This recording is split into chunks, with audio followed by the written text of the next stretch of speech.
Frustrated because you can't build in Fortnite? Let me show you a quick fix that works.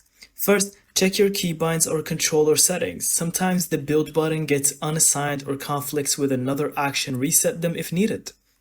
Next, restart Fortnite. A simple restart often clears temporary bugs causing the glitch. If that doesn't work, check your network connection. High ping or packet loss can prevent building. Switch to a wired connection if possible. On consoles, make sure your controller firmware is updated. On PC, update your graphics driver.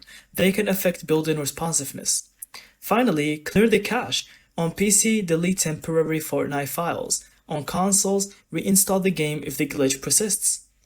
Do these steps and your build button should start working again. Now you can build fast and win more fights in Fortnite. Thank you so much for watching. I hope you found this video helpful. And don't forget to leave us your thoughts in the comments and subscribe for the channel for more videos like this.